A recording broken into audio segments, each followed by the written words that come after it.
Hello everybody, I'm sat here with King Tsang, And I'm sat here with David Johnson. How are you? and today we're going to be talking about stress. Lots of stress. Stress that you didn't want. Stress where, I'll say my stress. My stress is when your wife says, I put it away for safekeeping. So I'll rephrase that in her language as, you'll never find it again. But Erica will know where it is, though. She'll know exactly where it is. She'll say, it's in the shed with the other 10,000 items that are in the shed. So you might find it. Or it'll be, I could have sworn I put it in there after you've spent a week looking for it. You might as well just gone out and bought another one. We're also going to be talking about manageable stress as well, because, I mean, a Okay. little bit of stress is all right, isn't it? Yeah, I mean, I get stressed every time I do a workshop or it's your turn to do a 60 seconds. Yeah. And you still get that nervousness. Is it stress? Yeah, maybe it's a sort of Well, stress. yeah, it's a bit of adrenaline, isn't it? Yeah. So, I remember reading that Beyonce, she gets stressed, she gets really anxious before she goes out and performs, and so I think it shows that you care, I think. It So shows that you're human. shows that you're human, shows that you care. So, a little bit of stress is okay, before you do your elevator pitch, as you say, take a deep breath Yeah. and then remember what you're going to say, pause. I never remember what I say. Do you know? I can have it written down. I can have it go through it a million times in my head, and once you stand up, blank. Yeah, okay. Just wing it. But how do you deal with that scenario then? They do say that the more you know about what you know, the easier it is just to talk about it anyway. Okay. So when you've been in a certain industry, I'd say when you've done 3-4 years maybe, Yeah. then it just comes fluent from you. And I Yeah. think it shows. Right. If you've got to read from a script, then you must be really struggling Yeah. on the subject you're talking about. Yeah. Do you know Yeah. what I mean? So basically, you need to know who you are, what is Yeah, it you're doing, yeah. how you're helping others, and if you know that, then it should be able to come out Just easy, easily. yeah, it comes Yeah. out. Okay. And it is hard under pressure when you've got 50 people stood there looking at you, Yeah, and you're like, yeah. oh, God, and then your thought of you do lose it. Yeah. But you just got to try and relax. So do you find that you change your elevator pitch depending on where you are? Yeah, I think Yeah. if you're seeing the same people every week, Yep. or every month, Yep.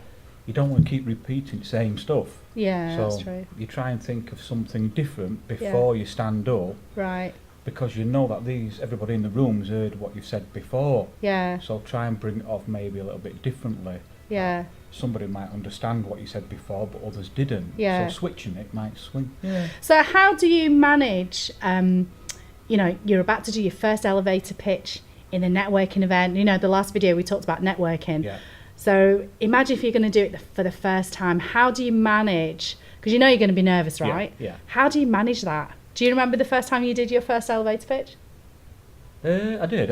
We mentioned this last time when I said about with Brian over at Fruit Oh, Tree. yes, that's right. That's That right. was the first one I ever did. Oh, really? Really scary. Yeah. And you don't. But everybody else in that room is probably exactly the same. Yep. Or they've been through it. Yep. They're all human. Yep.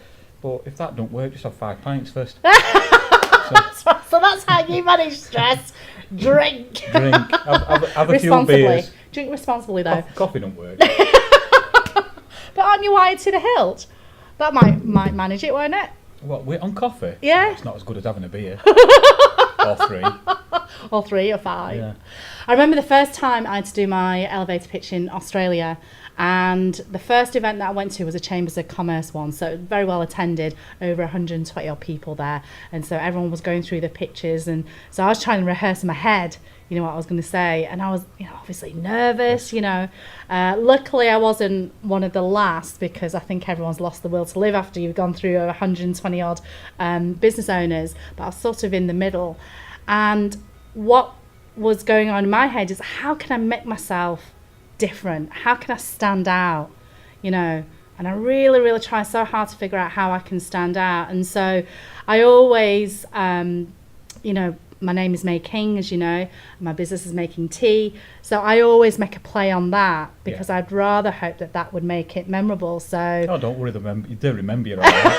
it might not be for you're making tea, but they definitely remember you. So I always try to inject a bit of humour into my elevator pitch and say, hi, my name is May King, I have a business called Making Tea, ta-da, and I'd always make a bit of a joke, and then either tumbleweed or go past or I might get a few people laughing and then go into the thing that I do. But I remember practising that in front of a mirror a gazillion times before I went to my first event. Did it work? No, because I changed it on the day, like you said. Yeah. I changed it about 10 times as other people were going through their elevator pitches. I was trying to figure out, okay, how am I going to do it? But what I did do, and I do remember seeing someone else do this, like when you're at a networking event, a lot of people will introduce themselves and what have you. I remember Audrey Scully. Do you remember Audrey? Yeah, do. Hi, Audrey, how you doing? She got up and went to the front of the room, and then she did her elevator pitch. And I thought an impression, isn't it? That's brilliant, because when you get up and you go to the front, you actually have time to breathe and pause and compose yourself before you address the audience. But I bet she wasn't. She's not as stressed. Because she's used to doing that. Exactly. But if you are, let us know how you dealt with it. Yeah, no, definitely. And I thought that was absolutely brilliant. So I vowed that I would, if I could, get to the front, or I would definitely stand up anyway. Yeah. And then do, so I thought that was absolutely brilliant. Yeah, good one, Audrey. So that's one for stress. Yeah. Now, what other stuff stresses you out? Oh. Mine's driving. Oh, really? I've done driving for that long. I absolutely hate driving. Oh, really? Oh, wow, that's interesting. Oh, I've ranted and raving and sat there in car shouting. And are you a road rager? No, I don't suffer with road rage. I just hate driving when I'm stuck in traffic. Oh, okay, right. If I motorbike, love it. Get me in a car. Wow, right. Because I've been a mobile engineer for quite a long time. Yeah. Traffic, I've finished jobs because stuck in traffic that long. I've had enough. I packed a job in because of that reason. Really? So how are you going to manage that? Because I mean, if driving is a big part of being a business owner, it is, because you're driving from client to client or I'm stuck in a bloody networking. office. I don't drive nowhere. So that's how you managed it. You just gave up all those jobs. Just literally tell people, look, if you want a meeting, there's a pub. We'll go there. But no, most people, they're not far away now. Most clients are not far away. No, I guess not. But even getting stuck on M62 is a... Yeah. So that's why people get stressed out. Well, no, you're right. People do get stressed out. And I've always been a public transport girl. So I've never really driven, or I've had someone drive me to places. And in Brisbane, actually, it was a bit of a struggle because you had to drive everywhere. But fortunately, I built relationships with people and got to know the public transports that I'd go from this, that and the other. And I loved that because it gave me time to calm myself down. So I'd be reading, catching up on my social media, catching up on my emails and this, that and the other. But the downside of that was when I did events, when I did tea ceremony or anything like that, I'd be carrying 2 suitcases, a massive backpack, and get me fit, but hauling it on a bus, off a bus and stuff, that was a bit of a struggle. So when I came back to the UK, I thought, well, I suppose I should get a car. Even though I've had my license since I was 16, I wasn't really used to driving, but I've recently loved it because I listen to podcasts, which is great. It's amazing. So that actually calms me down. Listening to podcasts, like listening to lots of, the latest and greatest in social media and stuff. But I also listen to Absolute Radio, which is an amazing radio station, because I'm stuck in the 90s. De-stresses me, because I'm singing and dancing my little heart out, to Oasis. No, it's supposed to be Eyes on the Road. Oh, yeah. I do that too. I can, hands on the steering wheel while I'm dancing and singing and just really enjoying it. And it makes me happy. So I actually, I've saved all those air miles, as it were, all those petrol miles, saved the environment for a gazillion years because I took public transport or I took the tube or whatever. But now I'm starting contributing to to the planet by driving again. But I think I've done all right because I've done public transport since the 90s, I would say, for the most part. But I love it. Yeah, so driving? I love it. Yeah, I do now because the fact that I can podcast, I can learn, I can, I can make phone calls. I've got an amazing car. It's one of those ones that integrates with your smartphone. So I can send text messages, and get Siri or whatever it is to formulate the text messages and send it. I love it. It's great. It's all for some, isn't it? Yeah. I did treat myself. So how else what other stressful situations have you faced and how do you deal with them? Oh God, I've been it right. I mean, I've stressed myself out many times, and sometimes it can be yourself with staff, yourself with customers, and it's how you deal with it. And I've made mistakes, I've messed up, and sometimes you realise afterwards, like, what a cock. You look at it back and you think, why did you deal with it like that? You absolute head case. And I think it was something I heard, it might have been on radio, they said, no matter what it is, don't respond instantly. If it's an email, if it's, I don't know, a telephone call, it's a voicemail, just let it sink in for half an hour. Get a cup of tea and then evaluate it before you do anything. And I think that was a problem I didn't used to do. Right. And my thinking would be just way wrong. Is that because you're a fiery redhead? Must be. I'd either just go in head first and it just go wrong way, totally wrong way.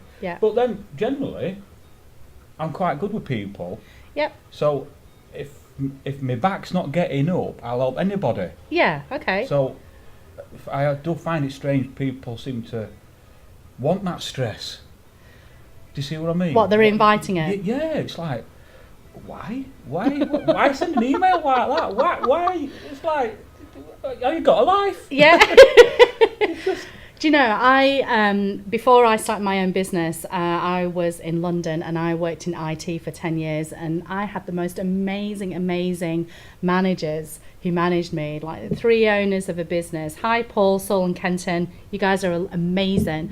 And they taught me so much about how to manage people and how to manage your staff and how to talk to people.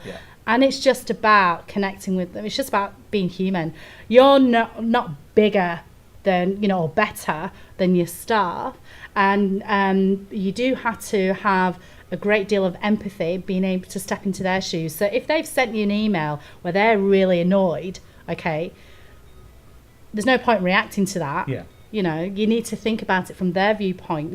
What is it that they are wanting to achieve? Why are they angry? And it probably is because of something that hasn't been done or whatever. So you need to think about it from their viewpoint and help them to understand, okay, well, this is where your position is, but let's work together on trying to resolve that. But I remember the first few years that I was in IT, and I used to be really short with my emails. And of course, people would interpret that as being curt, like I'm shouting at somebody, because I just want to get that email, send it out, go on to my next meeting. But of course, if they interpret it as me being angry, and that's not the intention, it's just me being, efficient or whatever, I need to write it in that email, the emotion that I want to put behind the email. So now I do my best to inject that emotion into the email to say, I am disappointed with, or this is an amazing project, whatever, but definitely tell people what it is that, how you're feeling at the email. But it's not easy in the email. No, it's not. It always comes across wrong, I think. It does, but if you put it in your the first person, say, this is how I feel, I am blah, blah, blah, the reader cannot take that emotion away from you. So if you're annoyed, you're happy, you're motivated, you put all of that into the email, then even if they're hacked off with what you've written, at least they know where you're coming from. But I learned to great lesson, because in sending all these emails that was really curt or I'd be really hacked off, I did exactly as what you'd heard on the radio. I would write the email, sometimes like tapping on the computer. Grrr, it's just getting Keyboard that stress warrior. out. Yeah, keyboard warrior gets that stress out. But then I'll leave it in the drafts folder, go and have a cup of tea, maybe even sleep on it, and then the next day I'll reread their email again, and then I'll realise actually I've made a huge mistake. Do you just keep putting stuff in draft? Yeah. Oh, that's great. Then I'm going to follow her. Wait, she's finished. Send. Too late. You're a bugger. You get some good responses. Right? No, but I think it's really important, like you say, to pause and reflect, and and figure out the next few steps as well. Because if you know that you're dealing with a tricky customer, for example, writing an email is not going to be enough. What are you going to? Phone them all. Yeah. Just phone them all. Exactly. Yeah. Exactly. You'll be surprised that once you speak to somebody, they are more calm. Yeah. Will talk to you more. Yep. Than backwards and forwards on an email. Yeah. I think even though your response might be, how do you put it?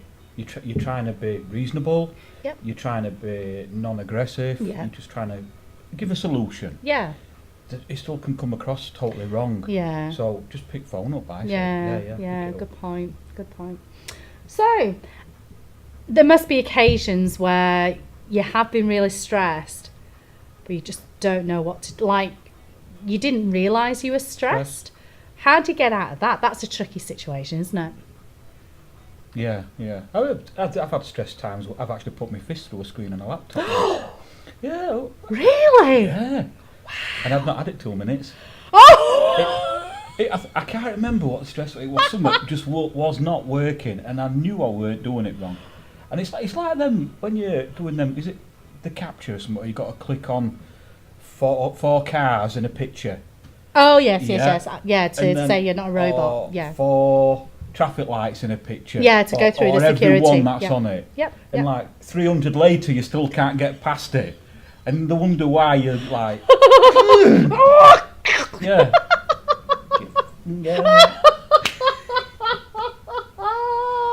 And I don't lose my temper. I do with myself. Yeah. I get frustrated with myself. I do remember actually, there was, I think we were talking about this before camera, that there was a time where you didn't realise you were stressed and you were shouting. And I took you to one side and say, don't do that. And you didn't realise because you were stressed. Because and then fortunately, you did go back and apologise, because you didn't realise you were really caught up in it, weren't you? Yeah, because it takes a lot for me to get like that. Yeah. And I think when people, everybody's different. Oh, yeah. I'm a redhead, so, expect it after 5 hours of being stressed out. Yeah. But then you see some of them on TV and they get stressed out also. They see a spider and it's like they're going to jump out the window. That'd be me. Yeah. It's like, give over, look at the size of the thing. I'm scared of spiders, oh my God, I'm so scared. One day I was in Australia and I was about to jump in the shower, a huntsman, spider that big, I kid you not, the legs were that big, right? And it was right there staring at me. With a machete. What's it going to do? No, it didn't have a machete, but it was so scary. I couldn't get into the shower. My God. My friends were laughing their heads off. So they said, come in, and then they managed to get the spider out and stuff. But oh my God, no, it was horrible. I'm just as bad with wasps. Honestly, I'm Bruce Lee when there's a wasp about. Bruce Lee? What do you mean? I'm absolutely everywhere. I can't stand the things. Hold it. Slightly offensive, but anyway.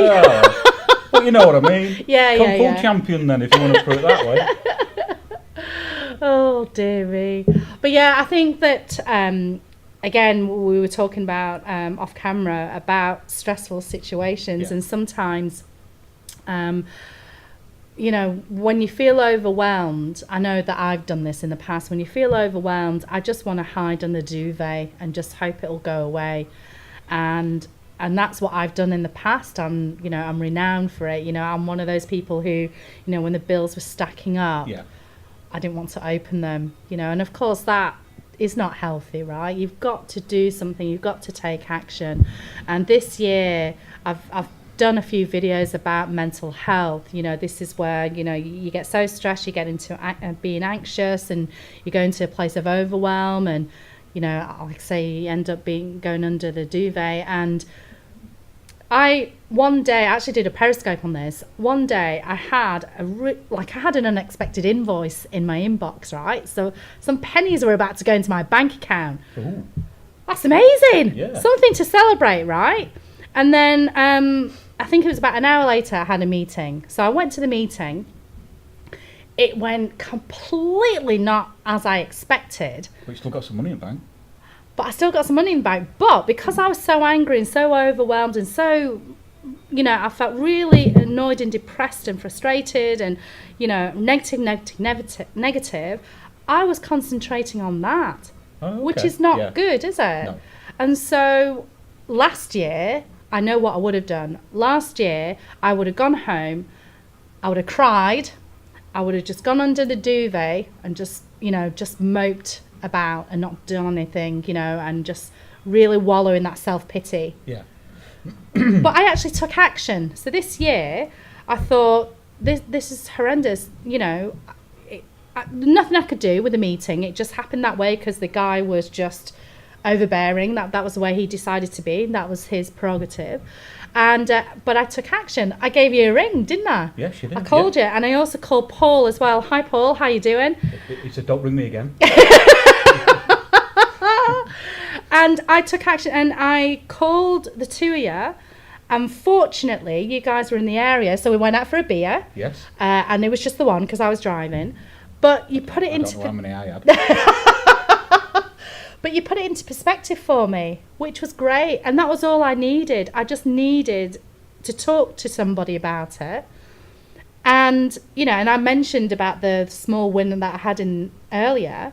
And you reminded me about that. Well, celebrate that. Don't worry about this meeting. You know, that meeting wasn't meant to be. Yeah, it's gone. It's gone. Finished. But concentrate on that. That is amazing. Don't concentrate on that. And so I'm very proud of myself because I actually, you know, being vulnerable and being frustrated and stuff, you feel like you want to deal with that yourself, don't you? But to actually open up to someone, it was resolved just like that. I had a beer with you guys. It was great. We had a laugh. I went home. I was happy. But last year, I would have wallowed for like a day or something like that. Spat your dummy out and off to bed. Spat my dummy out and off to bed, yeah, definitely. So I think that, you know, sometimes when you get into those scenarios and those situations, you really have to go out and ask for help, you know. And in fact, I did a video last week, again on Periscope, because I love Periscope. And what I was going to say was, it was Mental Health Awareness Week. And what I'd planned to say in the video, just like an elevator pitch, you plan to say one thing and then something else comes out. It doesn't work, yeah. So I planned to say, if you know of someone who is, you know, who suffers from depression, ask them if they're okay. Just give them a ring, go up, you know, go over to them, bring a cup of tea, whatever. And if you are vulnerable, you know, if you suffer from depression from time to time, ask for help, you know, go and reach out. That's what I wanted to say, and that was all the nature of the video. But because of some of the people who were interacting with me, asking questions and stuff, it actually took me to a place that I had not been to. I've not visited in a long time, and I never ever mentioned it publicly either. When I was in Australia, I was in a bit of a dark space. I don't need to bore you with the details, but I went to some really dark places, and I never opened up. I never told anybody that I did actually have suicidal thoughts. And a guy actually wanted to rescue me from this situation, but I was too stubborn, too proud, too ashamed. And I said, no, I've got to deal with this myself. And I tried to deal with it for 6 months, and in the end, I just caved in. I said, okay. And he rescued me. And it was the best thing that could have happened to me at that time. And do you find a lot of it's just talking about it? Oh, absolutely. It was something. Absolutely. I think it was on one of Gary V's videos. It's hit millions. And he mentioned about people are not interested in your complaints. Yes. Are you complaining? Yeah. Now, I agree with that. Yeah. People don't want to listen to you moaning. Yeah. But when you start speaking to other business owners on the stuff you've got problems with, but you don't want to really talk about it. Yeah. But then you start to. You'll be finding out they've all been through that. Yeah. So having a conversation with somebody, another business owner, if you want to put it like that way. Yeah. Or just have for a chat, or go for a drink, or Yep. go for a walk. Yeah. You'd be surprised that you're not alone. Absolutely. You're not alone. Absolutely. They've all been through it. Yeah. And they'll tell you some funny stories. There's some corking stories. Yeah. So, And you're right, it's so important to talk about it, because I think, being in business, I've said this so many times, can often feel like the loneliest place on the planet, but it doesn't need to be. And we're not alone. No. We've all gone through it. We've all gone through our ups and our downs. The point is that if you talk about it, it gets easier, and you'll know what to do the next time. So, like I said, I was very proud of myself. When I had that bad day, I called you, I called Paul, I took action, and the day didn't seem so bad because I took action. But if I didn't, I'd have been wallowing under self-pity, under the duvet and all that kind of stuff, which is what I did last year. So find a stranger and go for a walk. Absolutely, yeah, definitely. And then block. Block.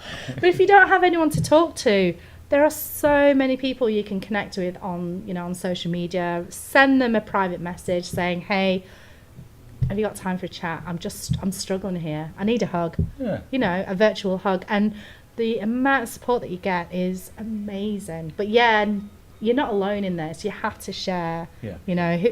Share with someone that you like, you trust. Someone who really understands you. And it may not necessarily be your partner. If your partner is not a business owner, they can be supportive, definitely. But will they really truly understand what you're going through?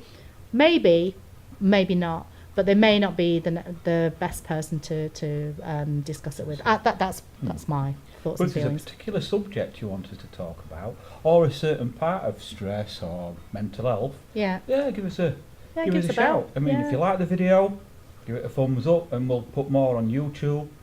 And we'll talk about even more of it. Yeah. And maybe we even get an extra person in here who's, because we did see at the Square Peg event, Yes. the lady who spoke about stress, Yeah. which were very good. Yeah, she was amazing, wasn't she? Yeah. So somebody like her, maybe. I don't Yeah, know. But yeah. If there's anybody who wants us to talk to, we'll give them a call. And if you want to share some of your coping mechanisms, Ideas, on how to deal with stress. The lady, do you remember her name? I do apologise, I don't. I know. Was she called Helen? I can't remember. But she took us through a meditation exercise, didn't she? Do you remember? And it actually got my head spinning, unfortunately, because I didn't have much sleep, and so it probably wasn't best to close my eyes because my head was spinning. But anyway, her exercise was amazing for really, calming us down. I didn't close my eyes. Did you not? No, I'd have been asleep. That'd be a good thing, though, I'd have wouldn't been it? laid across 3 chairs. Oh, Wake me up in an hour.